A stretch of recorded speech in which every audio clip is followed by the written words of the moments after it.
Hello दोस्तों, स्वागत है आपके इस वीडियो में। आज मैं आपको बताने वाला हूँ रेखा गणित किसे कहते हैं और रेखा गणित के अंतर्गत कौन कौन से टॉपिक आते हैं। सभी टॉपिकों के बारे में आज हम कवर करेंगे इस वीडियो में।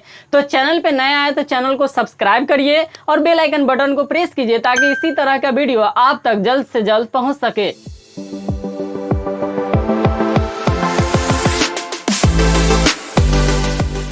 तो दोस्तों, आज इस वीडियो में हम रेखा गणित के बारे में देख रहे हैं और रेखा गणित के बारे में देखने के साथ साथ इसके साथ अंतर्गत जो भी पॉइंट्स आएंगे उस सभी पॉइंट्स को हम सब कवर कर रहे हैं। उससे पहले आज का मोटिवेशनल लाइन आप लोगों के लिए है कि कर दिखाओ कुछ ऐसा कि दुनिया करना चाहे आपके जैसा। दोस्तों सही सुने आप, यानी अगर आप इस फील्ड में हैं, किसी भी फील्ड में हैं या आप पढ़ाई कर रहे हैं तो पढ़ाई इस तरह, इस जुनून, इस लगन से करिए कि आप अपने कैरियर में कुछ ऐसा कर दिखाइए कि आपके पड़ोसी, आपके रिश्तेदार, आपके बगल में जो भी हैं, आपके दोस्त हैं, सब आप ही की तरह बनना चाहेगा। तो इस तरह आप ऐसा काम करिए कि दुनिया आप ही के जैसा करना चाहे। तो चलिए, आज का मोटिवेशनल लाइन आपको समझ में आ गया होगा, उम्मीद करते हैं। तो आज हम पॉइंट्स पे आते हैं। तो रेखा गणित क्या होता है? तो रेखा गणित जो है कि गणित का एक ऐसा शाखा है जिसके अंतर्गत हम सब आकृति के बारे में पढ़ते हैं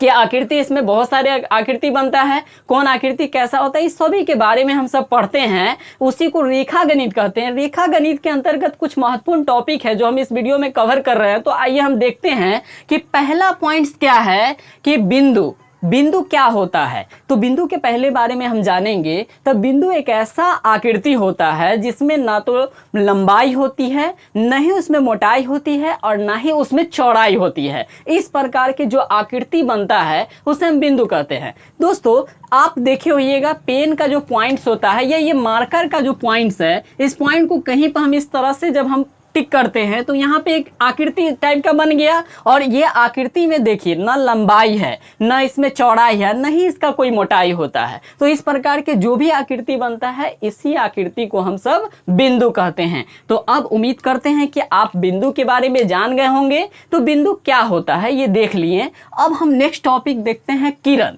किरण क्या है? तो किरण एक ऐसा आकृति है जिसमें हमको प्रारंभिक बिंदु पता होता है। किरण एक ऐसा आकृति होता है जिसमें हमको शुरुआत का जो बिंदु है वो पता है, पर अंतिम वाला बिंदु कहाँ तक रुकेगा, नहीं रुकेगा, ये हमें मालूम नहीं होता है। तो इस प्रकार के जो भी आकृति बनता है उसको हम किरण कहते हैं। जैसा आपका सुटेबल ढंग से हम परिभाषा आपको लिख दिए कि प्रारंभिक बिंदु से एक ही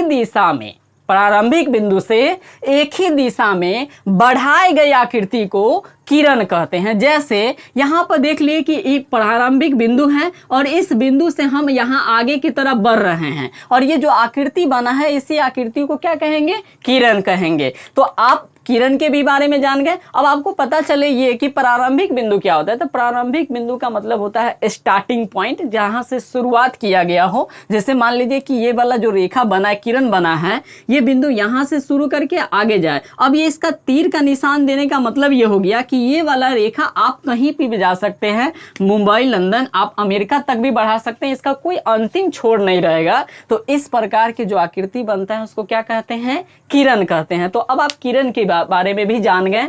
अब जो कि आप जानेंगे रेखा।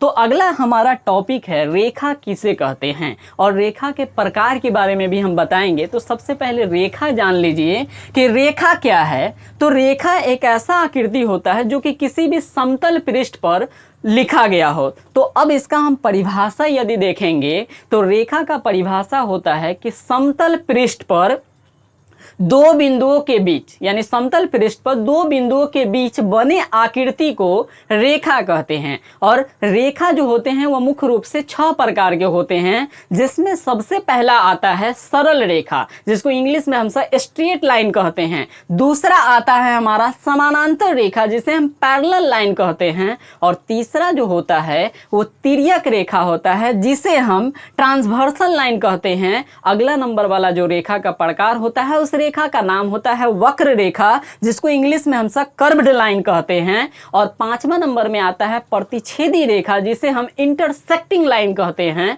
और सबसे अंतिम वाला जो रेखा का प्रकार होता है उसका नाम होता है संगामी रेखा, जिसे हम सब कॉन्करेंट लाइन कहते हैं। तो इस प्रकार से रहा आपका रेखा। तो रेखा क्या होता है ये भी जान गए, रेखा के कितने प्रकार होते हैं ये भी जान गए, आप बिंदु के भी बारे में जान गए, और अब आप किरण के भी बारे में जान गए। तो इस प्रकार से ये सारे बिंदुओं के बारे में जान गए। तो अब हम नेक्स्ट टॉपिक में देखेंगे कि हमारा नेक्स्ट अगला क्या पॉइंट है। तो उस सभी पॉइंटों को भी अब हम देखने वाले हैं।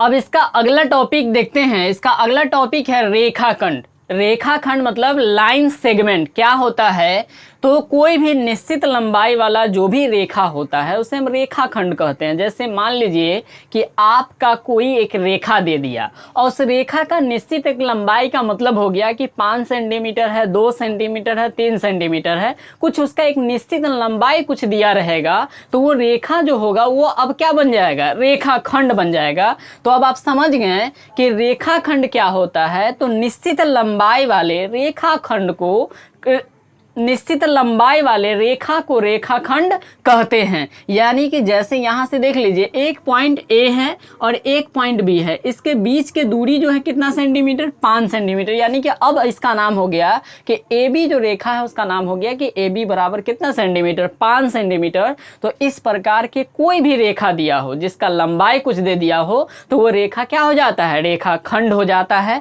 अब अगला टॉपिक है भुजा क्या होता है। तो ये भुजा जो है ना वो रेखा खंड का ही दूसरा नाम समझ लीजिए। भुजा क्या होता है कि भुजा आकृति को बनाता है, और जिस भी आकृति को बनाने वाला में जो जो रेखा यूज करते हैं उसी को भुजा कहते हैं। अब हम देखेंगे कि भुजा का परिभाषा क्या है। तो एक निश्चित लंबाई वाले रेखाखंड को भुजा कहते हैं। यानी निश्चित लंबाई वाला रेखा जो होता है उसे रेखाखंड कहते हैं, और रेखाखंड को जो है उसको क्या कहते हैं, भुजा कहते हैं। इस तरह से फिर ए बी बराबर हम 3 सेंटीमीटर, कोई भी रेखा का एक निश्चित लंबाई दिया होगा उस प्रकार से जो जो बिंदु से मिलकर बना होता है, तो इस तरह से उसका भुजा ए बी बन गया। ए और बी से मिलकर बना तो ए बी बना, और ए बी बराबर हो गया कितना, 3 सेंटीमीटर।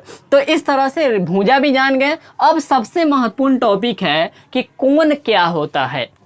तो कोण चूंकि देखते होइएगा त्रिभुज है, चतुर्भुज बनता है, सभी प्रकार के आप आकृति के बारे में देखे हैं, जो हम नेक्स्ट वीडियो में आपको बताएंगे कि त्रिभुज के बारे में, त्रिभुज क्या होता है। तो उस सभी में एक कोण आप जानते होइएगा कि कोण क्या होता है। तो कोण तो जान रहे हैं कि डिग्री में बनता है, 60 डिग्री, 65 डिग्री, 70 डिग्री, इस प्रकार से कोण बनता है।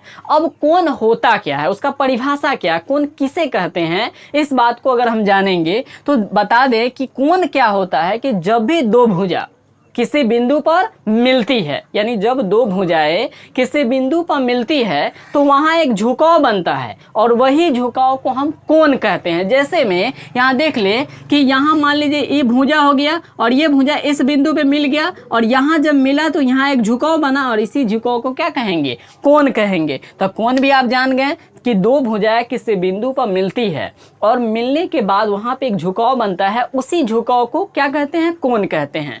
अब सबसे अंतिम जो आज के टॉपिक है उसका नाम है शीर्ष, जिसको इंग्लिश में हम सब वर्टेक्स कहते हैं। तो अगर आप जान रहे हैं कोण क्या है, तो जहाँ पे कोण बनता है उसी के बाहरी वाला जो भाग होता है उसी को शीर्ष कहते हैं। मतलब ये हुआ कि शीर्ष का परिभाषा आपको बता दिया जाए कि दो भुजाएं जिस बिंदु पर मिलती है तो उसके बाह्य भाग को शीर्ष कहते हैं। यानी दो भुजा जब किसी बिंदु पर मिलती है तो वहाँ के बाहरी जो भाग होता है उस भाग को हम सब शीर्ष कहते हैं। जैसे यहाँ देख लीजिए, ये एक रेखा हो गया, यहाँ एक रेखा हो गया, और ये वाला जो रेखा यहाँ पे मिला तो ये तो अंदर वाला कोण कहलाएगा, और इसी के बाहरी वाला जो नोक वाला पॉइंट होगा इसी का नाम हो जाता है शीर्ष। तो इस प्रकार से आप शीर्ष भी जान गए। तो इस वीडियो में आपको रेखा गणित के अंतर्गत जो बेसिक कंसेप्ट होता है वो सारी बातों को आप जान गए हैं। तो वीडियो अगर आपको अच्छी लगी हो तो लाइक कीजिए, कमेंट कीजिए और अपने दोस्तों में शेयर कीजिए, और मिलते हैं नेक्स्ट वीडियो में। तब तक के लिए धन्यवाद।